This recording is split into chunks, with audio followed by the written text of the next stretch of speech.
oxide, or NTO, for the oxidizer.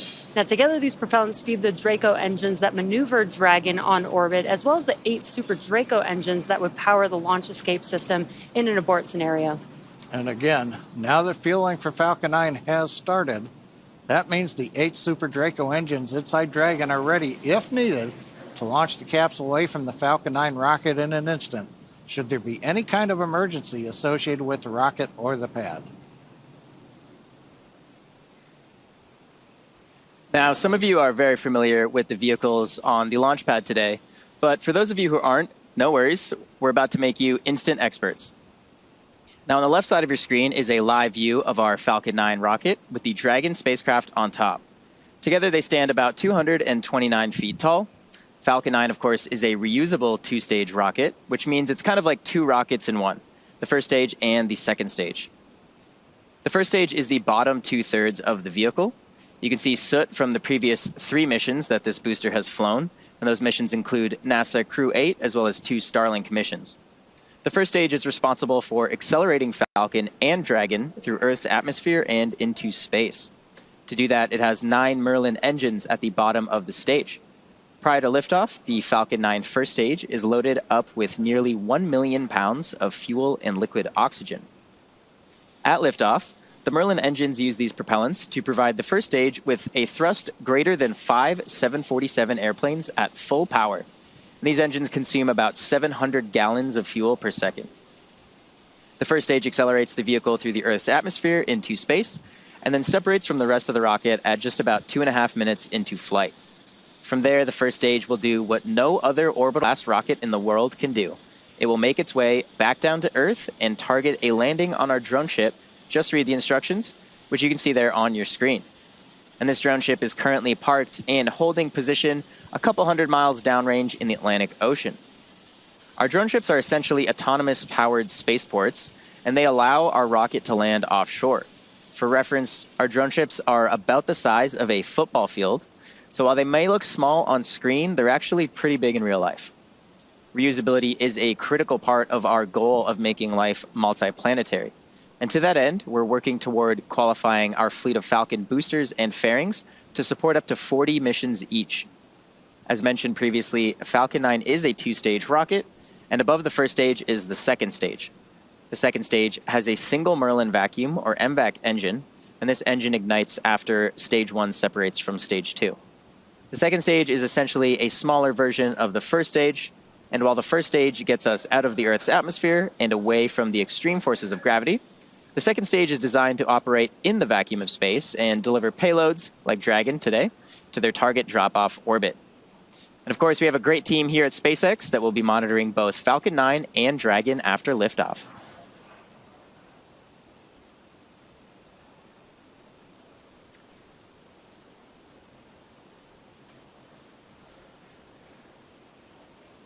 And like Atticus said, we have teams here in Mission Control, Hawthorne, and that team is responsible for close monitoring of the Crew and Dragon every step of the way as the spacecraft orbits the planet along its customized flight path.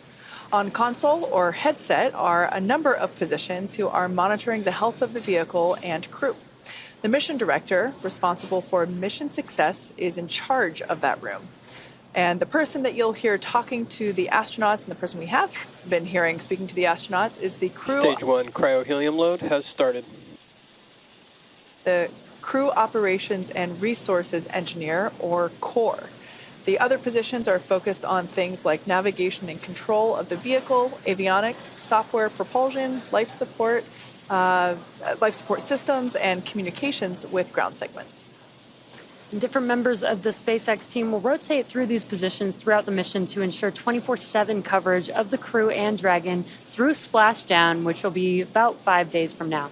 And it's worth mentioning that Two of our crew members, Anna and Sarah, have sat in these very seats before as part of the SpaceX team. Anna served in mission control during multiple Dragon missions, including Demo 2, Crew 1, CRS 22 and 23, Crew 3 and Crew 4, as well as Axiom 1.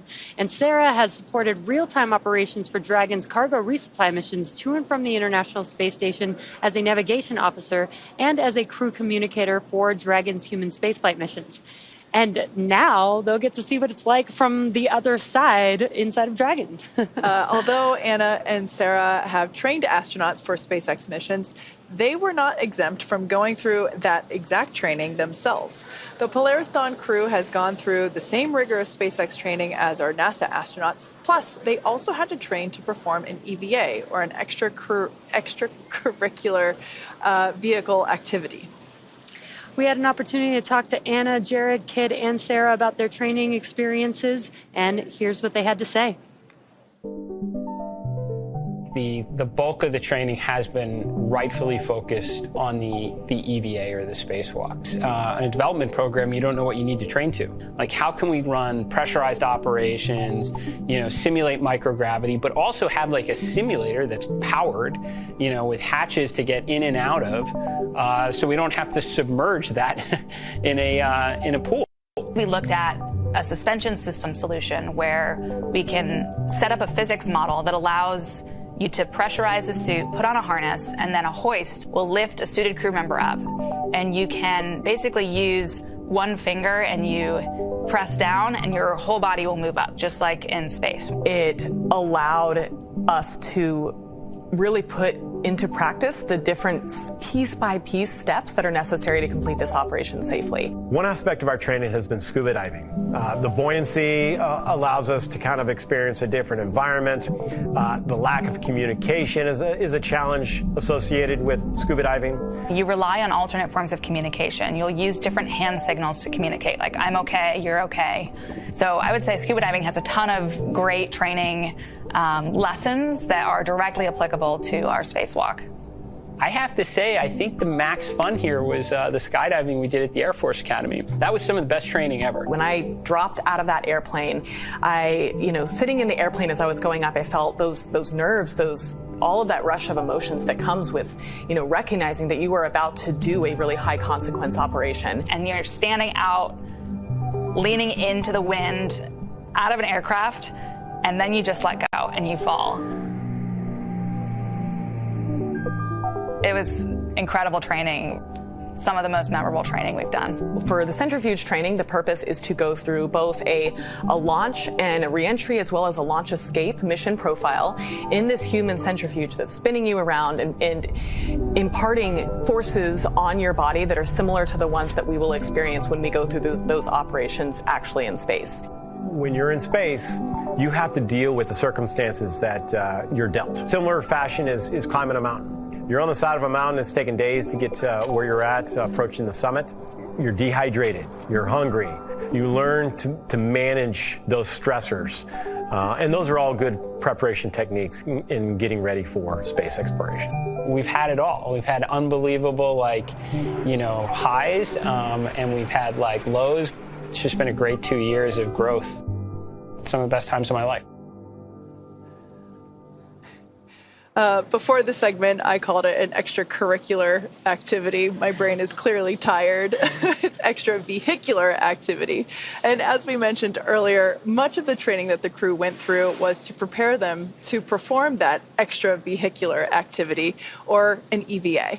Because Dragon does not have an airlock, the entire cabin will be depressurized. So essentially, all 4 astronauts will be performing the EVA. Jared and Sarah will exit the spacecraft to perform their tasks, while Kid and Anna remain inside to conduct their experiments and act as the ears and eyes. The EVA will last about 2 hours from the time that the cabin air is vented to when it is repressurized again. As they prepare for the EVA, the crew... Stage 2 cryohelium load has started. Good call-outs there. As they prepare for the EVA, the crew will go through a pre-breathing procedure, which will involve slowly dropping the atmospheric pressure of Dragon while increasing the concentration of oxygen in the air. This process is similar to what is known as a safety stop in the diving community. This will give their bodies plenty of time to acclimate to the difference in pressure ahead of the EVA. SpaceX designed the EVA suits for the Polaris Dawn crew, and they'll wear it during the spacewalk. The EVA suits protect the crew inside the spacecraft while also allowing them to leave the spacecraft when needed. Upgrades include new joint designs that remain soft until pressurized while maintaining mobility, improved thermal management, and an upgraded helmet with an exterior coating that acts like a sun visor, along with a camera and heads-up display that provides information on the status of the suit during the spacewalk. Let's take a look at the making of the suits that our crew will be wearing during the first ever commercial EVA. An EVA suit is an extravehicular activity suit, which is a spacesuit that can go outside of the spacecraft to do a spacewalk. We started with the IVA suit that we have, the intravehicular activity suit, as a kind of starting point, and looked at it and said, what would we have to change about this to be able to support a spacewalk? So the first is mobility. The crew will have to do a lot of moving around inside of Dragon to get outside and do the spacewalk. We had to add in new joints and new features in the suit to allow them enhanced mobility while the suit's pressurized. When a crew member is pressurized in the suit, the soft portions of the suit become rigid. They need actual flexure and rotational joints to allow them to move around. It's kind of like a suit of armor made of fabric. We innovated in flexure joints to allow easy bending at the elbows and the knees, as well as a collapsible rotator joint that exists on the shoulder, which allows the suit to remain nearly fully soft, but when pressurized is a rotational bearing. The difference between the IVA and the EVA suit is that on the IVA suit, the zipper system location is in the inseam. But since we needed to have lots of mobility on our EVA suit, that was not their choice. By moving the zipper system from the inseam to the waist, we mitigated risk of the stress of the zipper. And another big element was also the thermal side of things. The crew is obviously exposed to a much more extreme thermal environment during the EVA. So we want to make sure that the inside of the suit is comfortable for them, and that as they interface with parts of the vehicle, that is safe for them to touch as well. The EVA suit is built and designed here at SpaceX in Hawthorne, California. We wanted to have something that's easy manufactured that we can handle here in-house. So we developed this new material, so it's fabric-based. We actually added a new layer to the suit, which we refer to as the Faraday layer. And this is a conductive cage around the suit that shields the suit from external electric fields. The helmet on the EVA suit looks very similar to the IVA suit, but it is really an all-new design of that helmet. It's much more robust from a thermal structural perspective, since it will be taking more extreme temperatures. We are really excited to introduce this new single-pane visor helmet to the world of spacesuits. The EVA suit visor is made of polycarbonate and is coated with copper and ITO, or indium tinoxide. These two coatings together reflect the sun away from the crew, as well as reflecting infrared heat back to the crew when they are facing deep space. Our suit has a HUD, or heads-up display, which is a small display screen in the helmet, which is transparent, which allows the crew to see through the display to have unfettered access during their EVA, but it also provides critical telemetry to the crew, so pressure, temperature, relative humidity. We're trying to improve the technology and streamline it in one way, and at the same time we're also trying to get it more and more manufacturable with each generation. The ultimate goal is that you can put on a spacesuit and go out and get work done anywhere in the solar system and not feel like you're wearing anything more than you normally wear every day.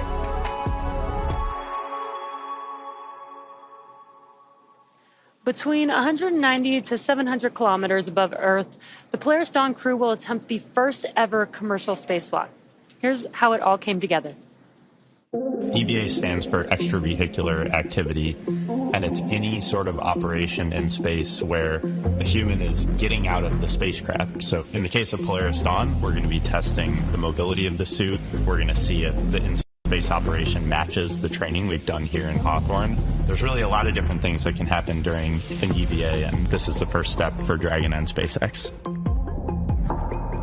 When I first started working at SpaceX, I never thought I'd be training a crew to do an EVA. It's brand new, it's so unique, we've never done anything like this before, and so we wanted to make sure we had the best possible training program for this mission.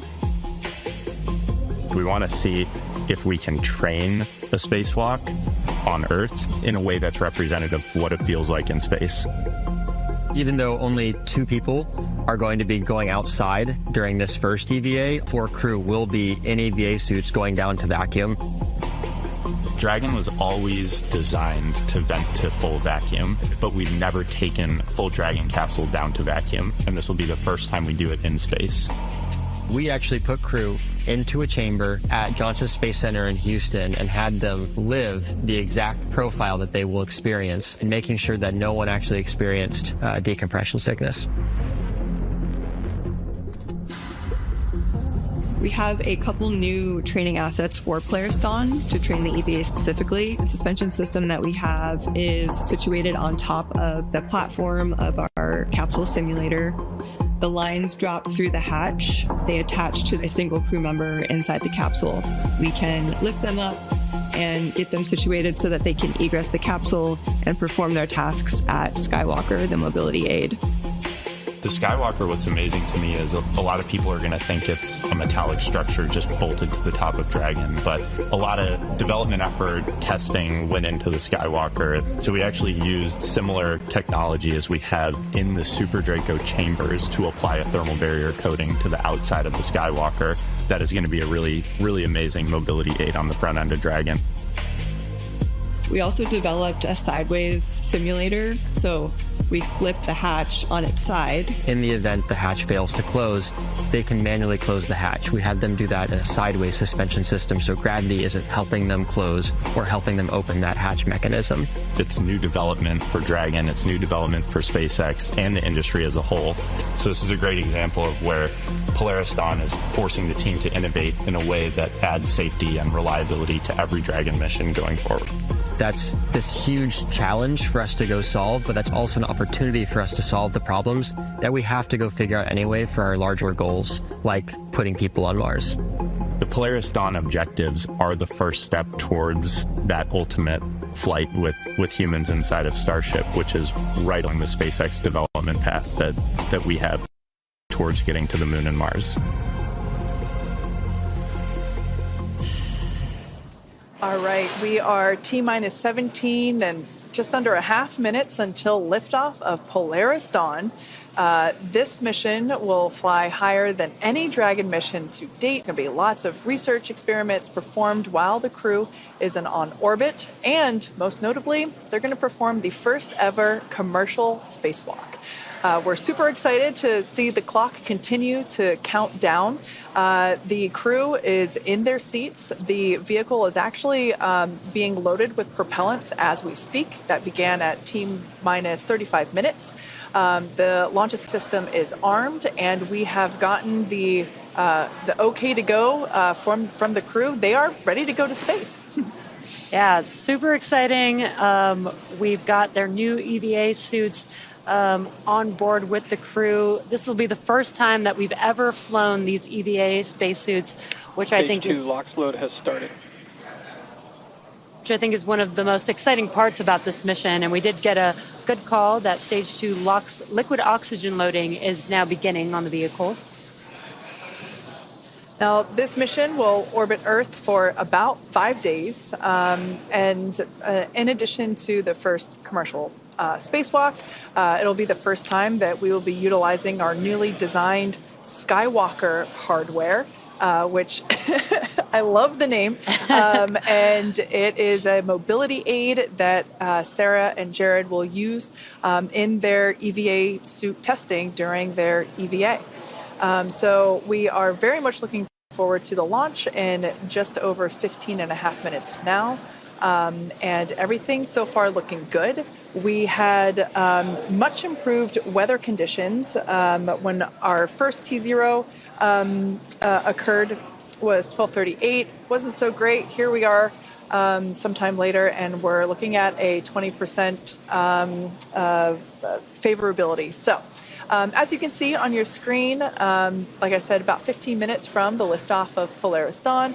Lots of excitement building here in the building in Hawthorne, just outside of Mission Control. Now, I can only imagine what the crew is feeling as the clock counts down. Now, as we all wait together, let's hear from some of the crew of the Inspiration 4 mission as they reflect on what they were feeling just before their mission liftoff. I gotta say, right now, launching, people always ask me if I was afraid as soon as the engines lit and started taking off. And I was like, no, I was ready. But for me, you know, liftoff was really about concentrating on my job as the mission pilot. And I was wondering, because you guys, you know, were able to kind of sit there and enjoy it and sense it. How was it for you? Launch was the most fun I've ever had. I was just so excited, and people had been asking me, like, are you going to be nervous? And I thought I would be, but I just, again, I kept waiting to get nervous, and it didn't come. And then they're counting down from 10, and I remember saying, let's do this. Oh. And I might have had an expletive in there, too. But then, you know, we're hearing the 10 count, and it's delayed because of the delay from Mission Control. And so we're hearing, like, they're on maybe 2 whenever we're actually lifting off. Right. But Jared was giving us his own count. And I remember he said something like, all right, guys, get ready. And then we felt this big jolt. And then, of course, a lot of G-forces that came on really quickly, but it was just so smooth. Yeah. And I remember I had the biggest smile on my face. Like, I was having so much fun. Yeah. You know, and for me, it wasn't just sitting there idly going for a ride. It was thinking about, okay, what am I hearing? What's that pressure I'm feeling through my chest? Because this is happening probably just once, right? And so how do you share this? How do you tell someone what you're going through in this moment if you're not paying attention to everything? And so that's what I was really trying to do, was, you know, look between my toes at the window, or look over at your screen, Cyan, and see, you know, where we are. Yeah. I was wondering if you could see how much you could see, because I couldn't see out the, you know, I was laser focused on listening to Jared and watching the monitor, and I was surprised at how smooth it was, because I was expecting for it to be a little bit more, you know, where the monitors are going like this, but it wasn't at all. Mm-hmm. But I always wondered, did you look between your toes and see? Could you see out? Were you able to? I don't think I did. I remember right before we launched, just seeing it was very dark. Mm-hmm. But I don't think we could really see anything except darkness. Yeah, I don't think we really could see anything except, and it wasn't until we got into space that we made our first orbit around it, where the sun was, you know, rising from the other side of the Earth, that we actually got our first light from the sun enter the capsule. Yeah. Yes, and I remember saying out loud, is that the Earth? And, like, obviously, what else would it have been? But it was just so unbelievable, I had to say it out loud. Yeah, interesting comment about first light. We'll be launching about an hour before sunrise at Cocoa Beach, Kennedy Space Center. But as they head into orbit, I wonder how long it'll take before we get sunlight into the capsules. They're heading northeast towards the sunrise. Yeah, the crew is certainly prepared for some pretty amazing views on Ascent. You know, we just heard from the Inspiration 4 crew about some of their experience with their launch. I absolutely love hearing them describe just how smooth the ride is. You know, that's always so surprising to me. We have 9 M1Ds, 1.7 million pounds of thrust, but yet somehow the ride is still smooth. That's just amazing.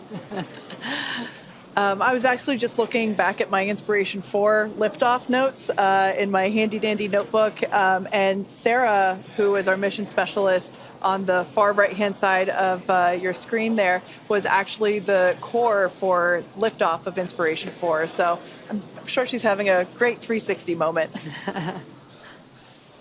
Now, as we approach the last few minutes before liftoff, we have some well wishes for the crew. Anna, Sarah, Kid, Jared. From the Dragon Flight software team. On behalf of the Dragon Propulsion Build team. Dragon Avionics here. The materials team. For the Build Reliability team. The Draco team. The Dragon Propulsion Engineering team. Falcon Flight Reliability. From the Falcon Build Reliability Engineering team to Polaris Dawn. We're so excited for you on the Polaris Dawn mission. We're wishing you the best of luck from McGregor. Thanks for allowing us the opportunity to do a lot of testing. Thank you, the Flying Dragon. Please remember to keep your hands, arms, legs, and feet inside the vehicle at all times. May Falcon and Dragon propel you to unimaginable heights. We know our engines will get you there safe. Go fly higher than Dragon's ever flown before. And hope you enjoy your internet in space. Good luck. Safe travels and Go Polaris Dawn. Go Polaris Dawn. Godspeed, Polaris Dawn. Go Polaris Dawn.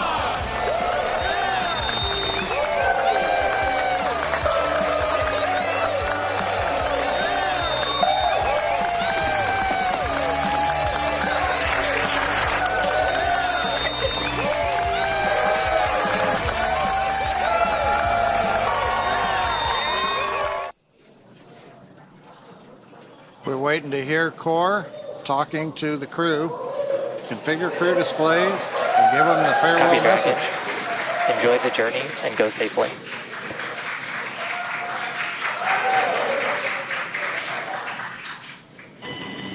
To our SpaceX family, thank you. Today is all of our mission. You are launching with us. So many more SpaceX who have gone into the stage. This is the dawn of a new future in space.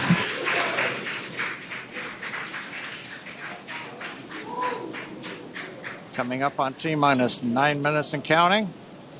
Displays are configured for launch. We've heard from the crew. Core is giving them the ready to launch message. Now coming up here, as we launch, you're going to hear some call outs, possibly stage 1A or mode 1 alpha. These are abort modes that just let the crew know as we're flying what they should be prepared for in case they had to execute an emergency escape from the Falcon 9. Don't expect that, but they are trained, and that's when you hear 1A, that means they've lifted off. 1B you might hear, that'll come late in the ascent as we're throttling down the Merlins on the first stage. And then when we're on second stage, you'll hear 2A and eventually Shannon, which is a call out for Ireland that tells the crew that they can cross the North Atlantic. And then finally we get into orbit and everything gets disabled and Dragon will separate. But right now, coming up on T-minus 8 minutes, everything continues to go well.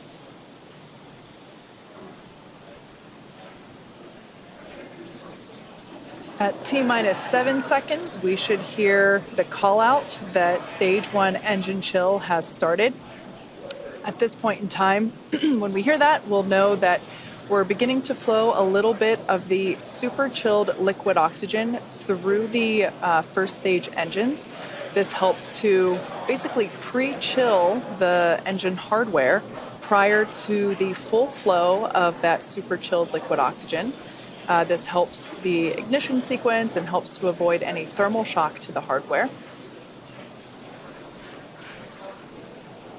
At this point in time, Falcon continuing to undergo its propellant loading operations. And standing by for the call out for that engine chill initiation.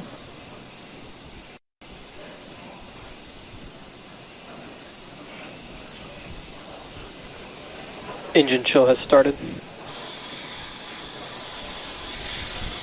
And great news there. As Kate mentioned, engine chill has begun. And we are loading propellants on Falcon 9's first and second stage. Second stage propellant loading for RP1 has completed. We're getting close to wrapping up propellant loading on stage 1.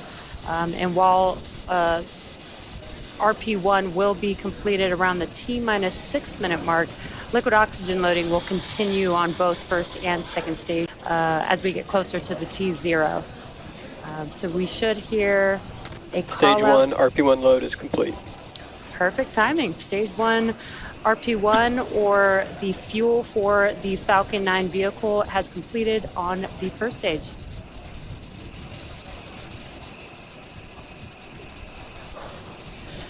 Now coming up next at around T-minus 5 minutes, we should hear a call out that Dragon has transitioned to configure for terminal count.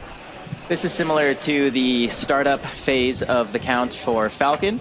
It's essentially when the vehicle takes over control of the count and starts to operate on internal power and on internal computers. So of course, Falcon 9 enters the startup phase at T-minus 1 minute. And Dragon will transition to configure for terminal count at T-minus 5 minutes. Got a great view right now of both Dragon on the left side of your screen and our 4 crew members on the right. We are now approaching the final minutes of the countdown here.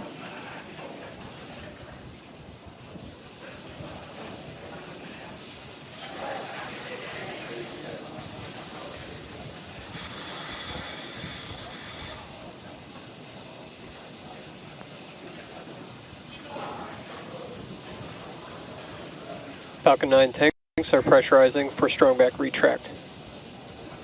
Dragon isn't configured for terminal count. So we've heard the call out. Dragon's configured for the last 5 minutes of the count. We're also pressurizing the second stage propellant tanks, first stage tanks. The strong back retract will be coming up next.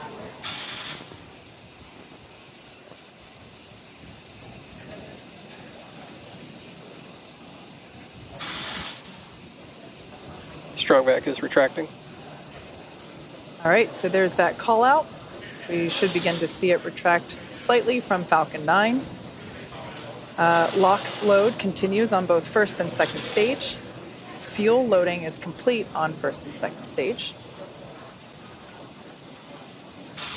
We expect the LOX load to complete on first stage at T-minus 3 minutes and complete on second stage around T-minus 2 minutes.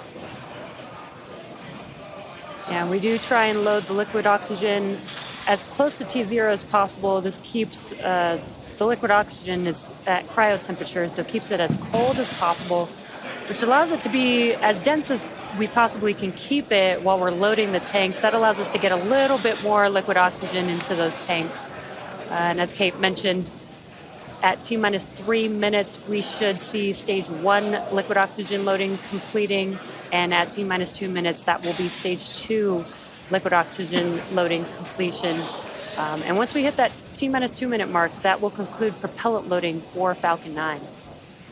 We are coming up here just about 10 seconds or so for that call out of stage 1 liquid oxygen loading.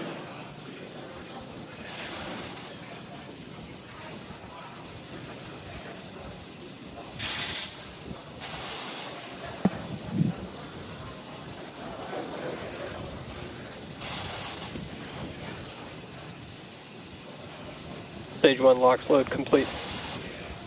Okay, there's the call out. Dragon is in terminal count and on internal power. Dragon's on internal power. First stage, propellant tanks are loaded. Next major event, approximately T-minus 2 minutes, liquid oxygen load completes on the second stage.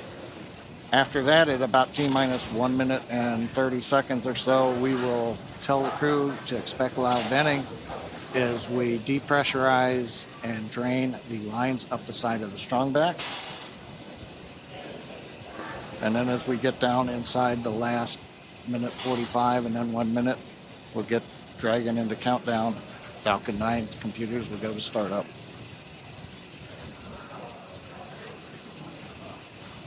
Waiting for the call out now for liquid oxygen. Stage 2 LOX load is complete. And there we go, LOX loading complete on second stage. All major propellant activities are complete. Dragon is in auto idle. Dragon's gone to auto idle, one of the states in its flight computer.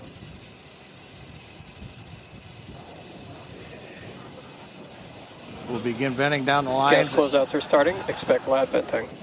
There we go. So the plume you see coming off of the strong back here, that's normal. As we come up on T-minus 1 minute, we'll hear Dragon computers in the countdown, Falcon 9 computers in the countdown, flight termination system armed, and then we'll hear the goes. So let's listen into the last 66 seconds of the countdown.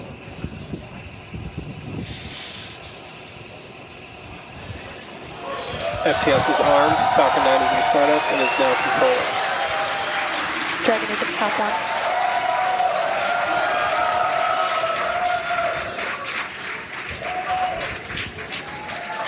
Dragon, SpaceX, go for launch. Send us, SpaceX.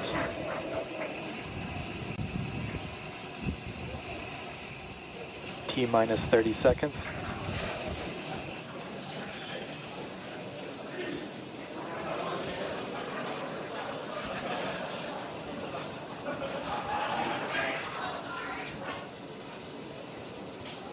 T minus 15.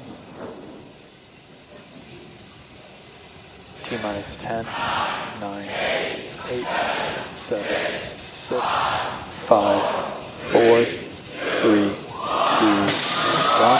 Ignition and launch. Go Falcon, go Polaris. Copy, 1 Alpha. Vehicle is pitching downrange.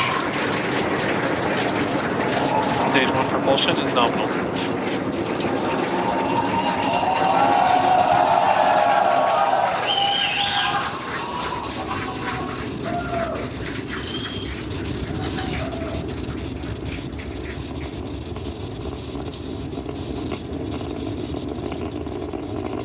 T plus 35 seconds into the Polaris Dawn mission, flying crew on board Dragon and Falcon 9 to new heights. Power and telemetry nominal. And we're throttling down in preparation for max Q.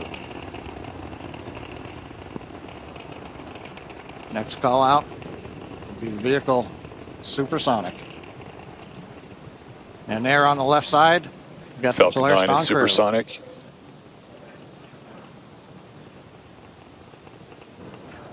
Thumbs up from the pilot on the left side there. Max Q.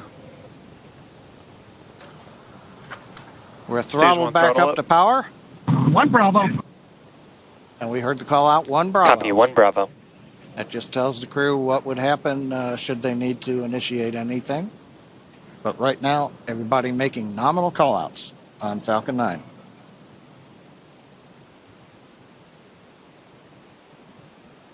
Nice views from the ground camera and nice view from inside Dragon.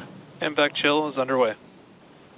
The announcement lets us know we've begun the final chill of the second stage engine in preparation for its activity coming up at about T plus 2 minutes and 40 seconds.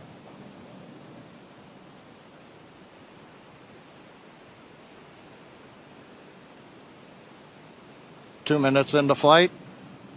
Everything continues to look good. We'll have in half a minute 3 major activities: shutdown of the 9 Merlin 1D engines, stage separation, throttle down, and then ignition of the second stage engine. Throttle down, we're holding a constant acceleration now for the crew just below 4 Gs. See, we're coming up 70 kilometers.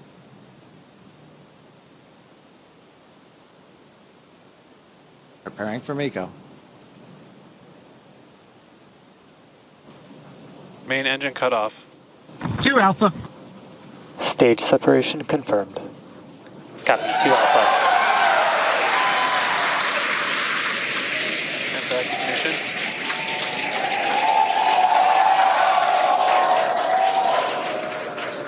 As you can tell by the cheers behind us and the views on your screen, the first stage booster now on its way to attempt landing on Just Read the Instructions. Second stage there on the right-hand side of your screen. You can see that the first stage has not yet reached its apogee. You can see the altitude there.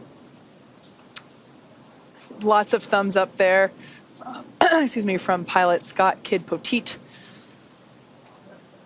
Now 3.5 minutes into the Polaris Dawn mission. First stage continuing to make its way up to its apogee. We'll see that altitude begin to slow down. Dragon SpaceX trajectory nominal. Great news there, indicating Dragon copy. that the second stage trajectory is looking good. Now the grid fins have deployed on the first stage. If we get first stage views, we might be able to see the Florida coast in the background. Oh, they're right there. Yeah, we sure can. Once again, our drone ship is attempting to land on, our booster is attempting to land on our drone ship. Just read the instructions.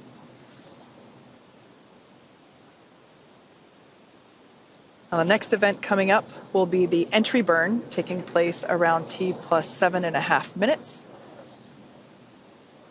This burn will utilize 3 of the engines on the first stage. That helps to slow the booster down as it re-enters the Earth's atmosphere.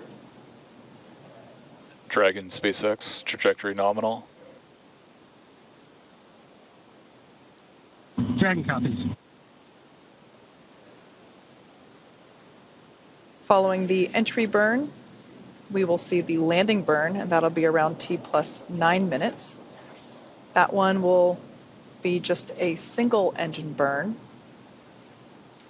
and that will bring the booster down for a soft landing on our drone ship.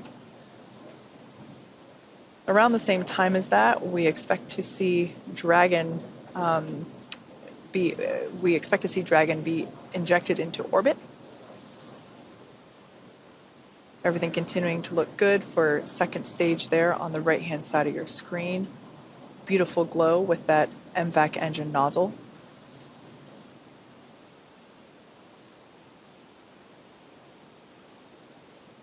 We can see the crew settling Dragon quite... SpaceX, trajectory nominal. Dragon copies. Crew seems pretty comfortable there at T plus 6 minutes. They're at about 4 Gs, and everything looks good. First stage continuing its descent back down to planet Earth.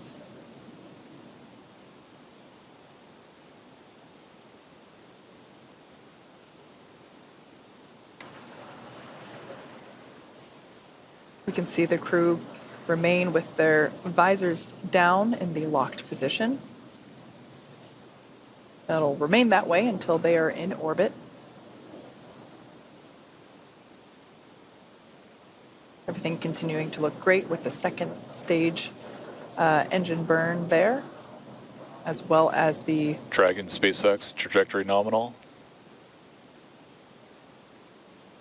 Dragon copies. We're about 30 seconds away from the first stage entry burn. This is the first of 2 burns that the first stage will perform.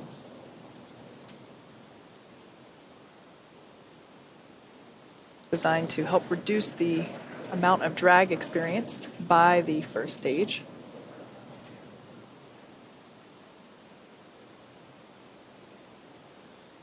Stage 2 FTSS saved.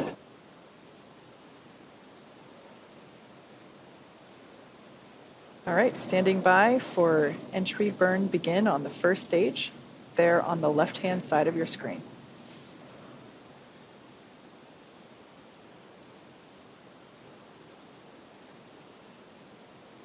And right on time, you can see on your left-hand screen that the entry burn has begun. There's 3 engines lit on that first stage vehicle. And this is about a 29-second burn and helps slow the vehicle down as it's re-entering the Earth's atmosphere. There you can see that the engines have now shut down on that first stage. That concludes the entry burn. And the cool part about this, with the stage 1 vehicle returning back to Earth, is we get to fully utilize the atmosphere. The atmosphere actually... Stage 2 is internal guidance. The atmosphere actually scrubs about 70% of the velocity on the vehicle. So we use that entry burn to help slow the vehicle down. Then we utilize the atmosphere and the drag from the atmosphere to slow the vehicle down. And then we do have 1 single burn for the landing burn. Copy, Shannon. And next up will be SECA 1. And that is second stage engine cutoff 1, and that'll be on the second stage. That MVAC engine on your right-hand screen will shut down and allow the vehicle with Dragon attached to coast. MVAC shut down. And there's that shutdown. And the landing burn on the first stage should be starting up here momentarily. And there it is. Landing burn has begun for... Dragon SpaceX, nominal orbit insertion. Dragon SpaceX, launch escape system disarmed. Copy that, SpaceX, and we show the same.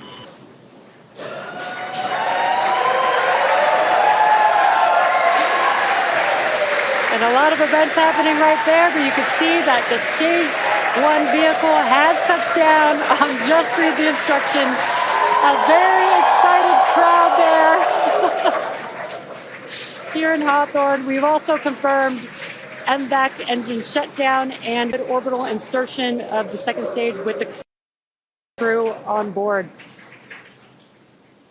Yeah, honestly, a pretty impressive crowd for 2:30 in the morning here. We can see the crew enjoying their first taste of microgravity there on the left-hand side of your screen. Now that the MVAC engine has shut down, they are able to just kind of float free. We might catch a glimpse of the zero-G indicator. Can't quite tell if they've... Oh, it looks like it's in the upper right-hand corner. It'll come back into view here. Once again, they will keep their visors on until given the okay by core here on the ground.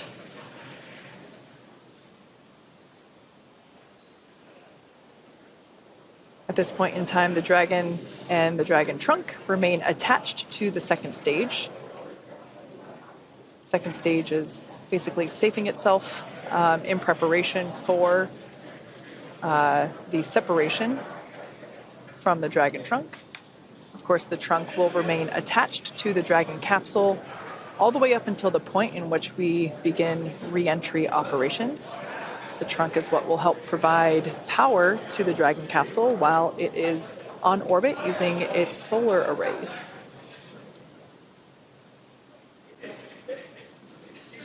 Looks like our first clear view of planet Earth there, our first of many for this mission.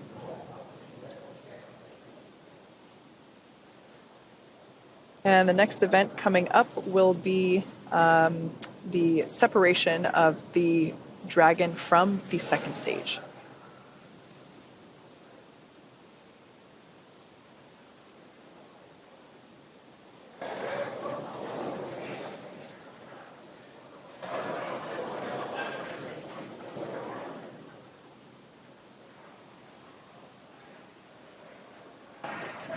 I believe this view here is, yep, it's of the trunk.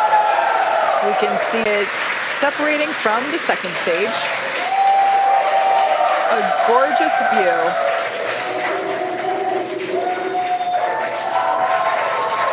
We can see that Polaris Dawn. Separation confirmed.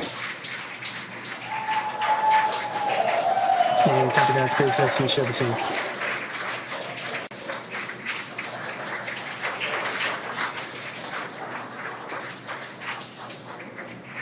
Polaris Dawn flying free into the sunrise.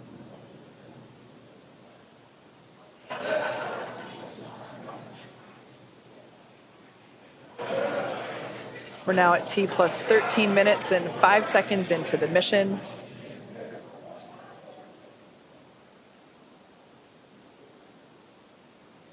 Next major event will be nose cone deploy. Dragon, SpaceX. Today you embark on a journey not just for yourselves, but for all of humanity. Each of you has trained tirelessly and prepared rigorously for this moment, the moment where we reach higher into space than ever before.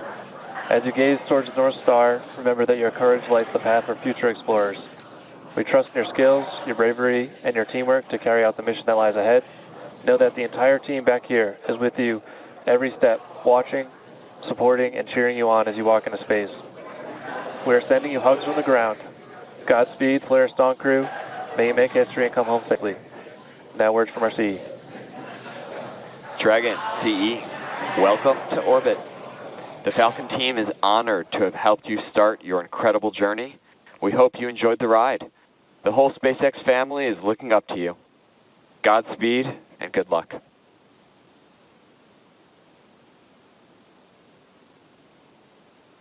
LD, CE, message received. We appreciate the kind words. We wouldn't be on this journey without all 14,000 of you back at SpaceX and everyone else cheering us on. We appreciate it, and we're going to get to work now.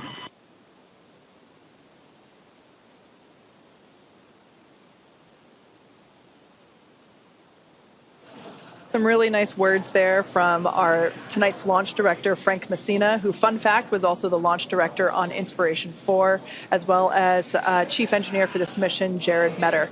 really nice to see some endearing, or hear some endearing words up to the crew. Well, and with that, the Polaris Dawn crew, they're now in orbit. T plus 15 minutes, and they are scheduled to spend up to the next 5 days in space.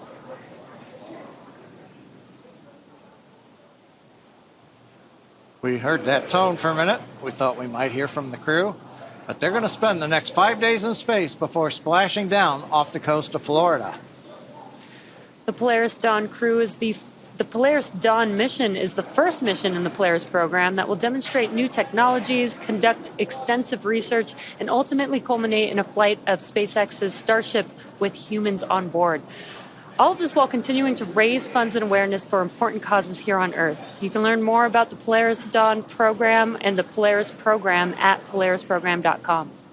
This mission will fly higher than any Dragon mission to date, attempting to reach the highest Earth orbit ever flown for a crewed spacecraft, breaking the record set by Gemini 11 half a century ago.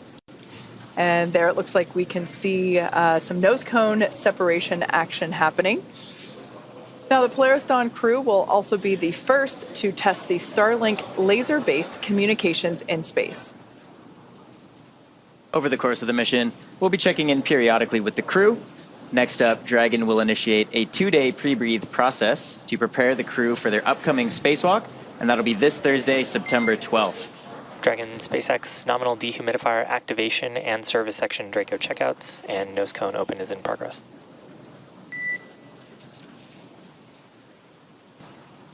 Copy that, SpaceX. We are tracking. And again, that's Thursday, September 12th for that spacewalk, so please be sure to tune in for our live coverage of this historic milestone. And of course, we will also be back to bring you live coverage of Splashdown when the crew returns back to Earth. You can stay on top of any potential live events from the crew by following us on X at SpaceX. And keep tabs on the mission with the Dragon Tracker at SpaceX.com.